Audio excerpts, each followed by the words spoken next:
how do we aim towards a human society that really like achieves its maximum? And we, for thousands of years, have used some version of cash, right? Like you have things in your hand that you hand to somebody else. That creates no record. It does not have any controls placed on it. It does not judge like the content of the transaction, basically, in any possible way, basically. But now we live in a globalized society, and we have to be able to make electronic transactions, basically, in order to, if you believe in the idea of specialization between nations.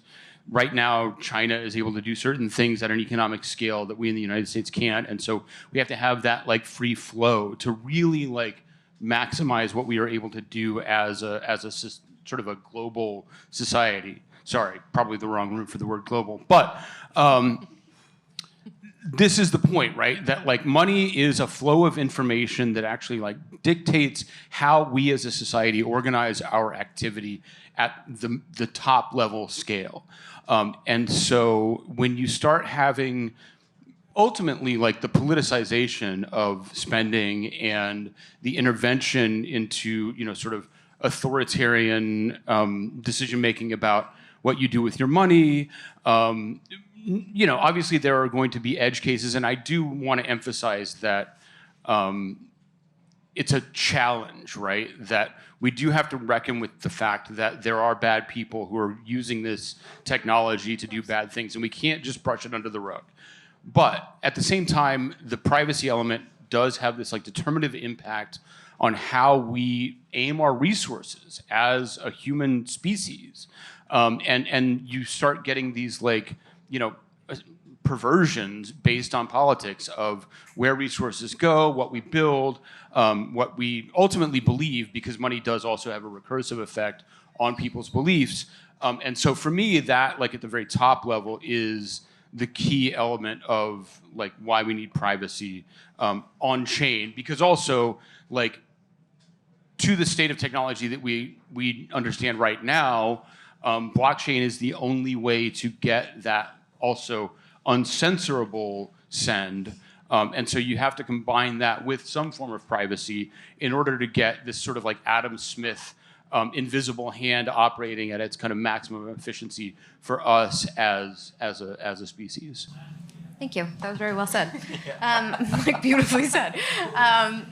Can I jump in there? Yeah, please. Yeah. When I think about it, I think of... Oh, sorry. Before you get going, can somebody get me a High Life?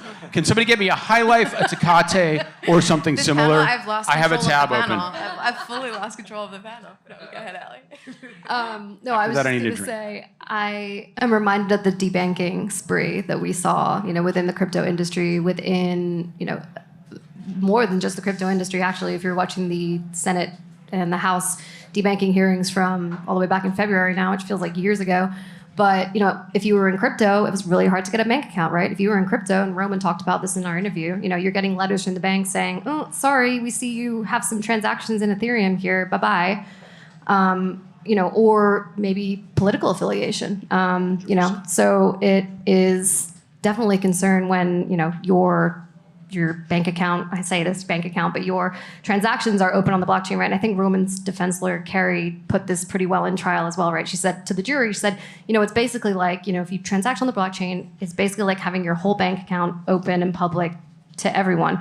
They can see where you shop. They can see what you like to eat. They can see where your kids go to school. And when she said that, the government didn't like that. They were like, objection, no, don't bring kids into this. But it's true, right? I mean, you can develop a spending pattern. People can, if they want to stalk you, they technically could. She brought up the kidnappings that we've seen in the crypto space, unfortunately, in the last few months. So a lot of reasons to be able to have your financial life private if you want to. Yep. So, do you want me to touch on that question as well or no? Sure, Just a quick one. So it's something to keep in mind as well. So I mentioned activists earlier. It's not just the activists who need the anonymity.